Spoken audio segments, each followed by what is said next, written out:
এ যেন এক সুন্দর সকাল দিয়ে আজকের দিনটা শুরু হলো। জায়গাটাতে আসলেই যেন কেমন অনেকটা বেশি শান্তি লাগলো, আর একদম ঠান্ডা ঠান্ডা মৃদু মৃদু রোদের মধ্যে খুবই ভালো লাগতেছিল। তাই তো চলে আসলাম আজকে সবজি বাগানে। আসসালামু আলাইকুম এভরিওয়ান, আশা করছি সবাই ভালো আছেন। যে যেখান থেকে ভিডিওটা দেখছেন, শুকর আলহামদুলিল্লাহ আমি অনেকটা বেশি ভালো আছি। শীতের সবজিগুলো তুলে নিজের হাতে নেওয়ার জন্য চলে আসছি সবজি বাগানে। আর শুধু আমি না, আছে আমার সাথে আমার পরিবারের সবাই। আসেন আপনাদের সবাইকে নিয়ে পুরো সবজি বাগানটা আজকে ঘুরে দেখাই। এটা ছিল একটা সিমের টাল, যেটাকে বলতে পারেন অনেক অনেক প্রকারের সবজি এই বাগানের মধ্যে আছে। সবকিছু আপনাদের সাথে আমি শেয়ার করব। রোদটা উঠেছিল খুব ভালো, আর এটা রোদটা গায়ে লাগার মতো না, কিন্তু ভালো লাগতেছিল খুবই। আর এক সাইডটাতে খুবই বাতাস, এই দুইটা মিলে আলহামদুলিল্লাহ। আজকে আমরা যে চাচার বাগানটার মধ্যে আসছি, ওনার বাগানে এমন কোনো কিছু নাই যেটা উনি চাষ করে নাই। মোটামুটি সব কিছু উনি চাষ করার চেষ্টা করেছে। বাগানটা বিশাল বড় একটা জায়গার মধ্যে করা। পুরো বাগানটা ঘুরে দেখাতে না পারলেও কিছু অংশ আপনাদের সাথে শেয়ার করব।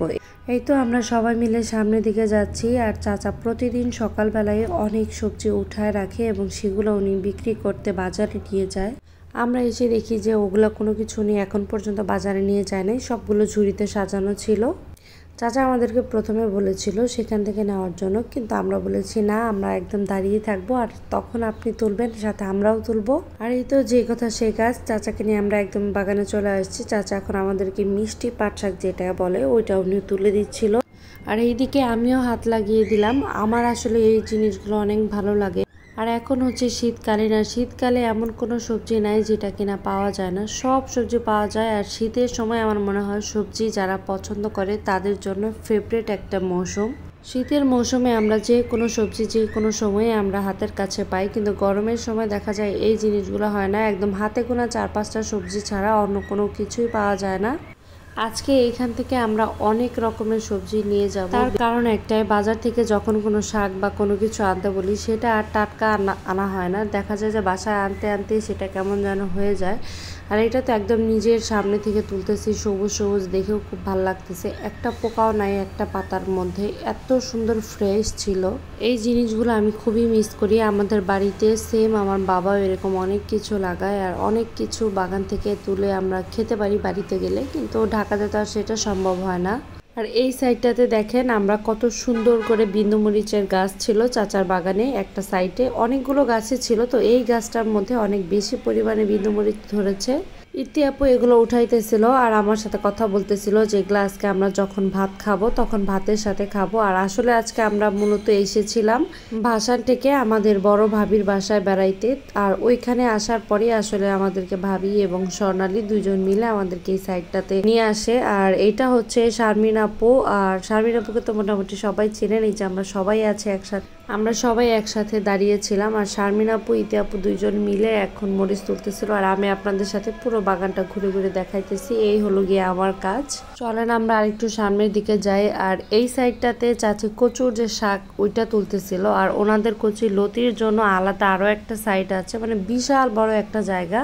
চাচি চাচা এবং ওনার যে বাসায় ছেলে মেয়ে সবাই মিলে ওনারা এই জমিটা চাষ করে। আর এই সাইডটাতে দেখেন কলমি শাকে কি সুন্দর ফুল ফুটে আছে, একদম সাদা ফুলগুলো যেন চোখে লাগতেছিল, খুবই ভালো লাগতেছিল। আজকে আসলে এই জায়গাটা ঘুরতে পেরে আমাদের অনেক ভালো লাগছে। এই তো আমাদের সবকিছু তোলা শেষ হয়ে গেছে, আর বাকি যা আছে এগুলো চাচা নিজে নিয়ে তারপর হচ্ছে আসবে। আর এখন আমরা সামনের দিকে যাব। আর এই তো জেনিশা আছে, জেনিশা কিন্তু অনেক বেশি খুশি আর অনেক এনজয় করতেছিল। সব কিছু মিলিয়ে আমি তো বলবো যে মাশাআল্লাহ অনেক সুন্দর একটা দিন আজকে। সারাদিনে আমরা ফ্যামিলির সবাই মিলে কাটালাম, যেরকমটা ঘুরতেও পারলাম, আবার নিজের হাত দিয়ে কিছু সবজিও নিয়ে। তো এই তো অনেকগুলো সবজি নিয়ে আমরা আসছি, কিন্তু ওইটা আসলে আর ভিডিওর মাধ্যমে দেখাতে পারি নাই। কিন্তু পরের দিন দুপুরবেলার জন্য আমি যা যা রান্না করতেছিলাম সবজি বাগান থেকে নিয়ে এসে, সেগুলো এখন আপনাদের সাথে শেয়ার করতেছি।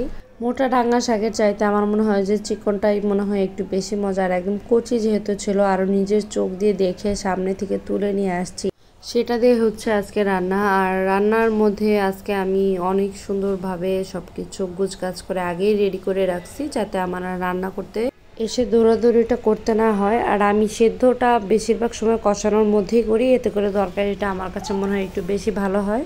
এইদিকে আমার ডাঙা রান্নাটাও হইতে হইতে আমি আর কি রান্না করব ওগুলাও গুছাইতেছিলাম, যাতে করে একসাথে দুইটা আমি বসাই দিতে পারি। যার জন্য আমি যে সরিষার শাকটা নিয়ে আসছিলাম ধুয়ে টুয়ে তারপর চুলার মধ্যে বসিয়ে দিলাম। এটা ভাবে একটু দিলাম, আর ভাবে দেওয়ার পর সরিষা শাকটা আসলে অনেকটা বেশি মজা হয়েছিল খেতে। এই তো আমার রান্নাটা অলরেডি শেষ। চিংড়ি মাছ দিয়ে ডাঙা আলু দিয়ে রান্না করেছিলাম, শাক ভাজি করেছি। তো সবকিছু মিলিয়ে আজকের ভিডিওটা আশা করতেছি আপনাদের কাছে অনেকটা বেশি ভালো লেগেছে। সবাই ভালো থাকবেন, সুস্থ থাকবেন। পরবর্তী ভিডিওতে আবারও দেখা হবে।